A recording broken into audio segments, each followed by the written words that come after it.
I have been on the speaking circuit for, well, all spring.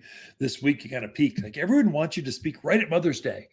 It'd be better to share garden tips a month earlier so you had time to plan. But it is what it is.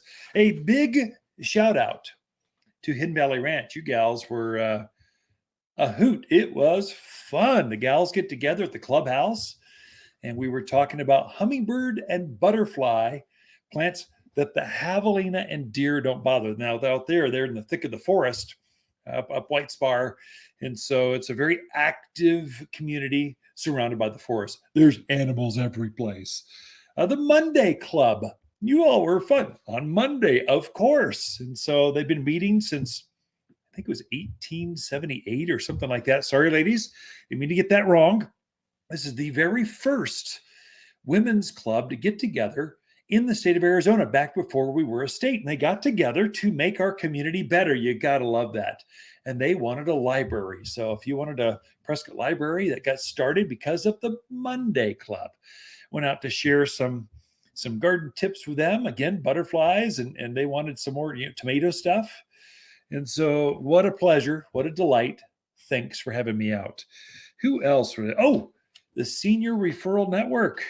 That was out at the mall, the old Sears store at the mall here in Prescott.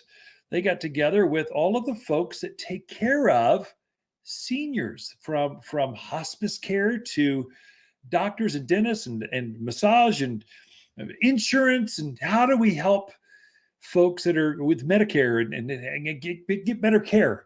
This is a group of folks with just the biggest hearts you've ever seen getting together because they don't connect very well. And so they set up this Senior Referral Network just so they could get to know each other and help each other, refer each other. Brilliant.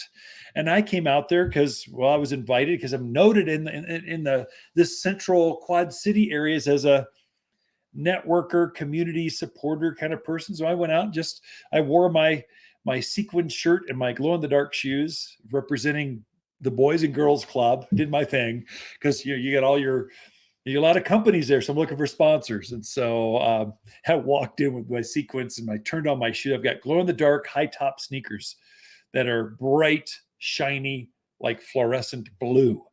And so I walk in, there's 200 people there, and all eyes are going, what's this guy doing?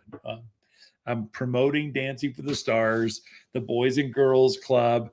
So it kind of tests your how brave you are to go into public like that. But I guess I'm going to be dancing on stage in August. This is Dancing for the Stars is the Boys and Girls Club's biggest fundraiser. It funds like 60% of both clubs in Prescott Valley. And so we've got 10 dancers. They get a local community celebrity. They partner you up with a professional choreographer. And it's a true spectacle. The August 25th, 26th, please come. It'll be fun. You'll love it. I'm actually enjoying it more. I'm starting to practice. They partnered me with Carrie Hughes. She is out in Dewey, Humboldt. She is a realtor and just has a wedding venue stuff out there. So she knows her stuff and she's high energy. So I'm having a hard time keeping up with her, but I'm sure having fun doing it. Well, that's it for this show. Throughout the week, Lisa and I camp out here at Waters Garden Center. And we always love talking to fans of the show.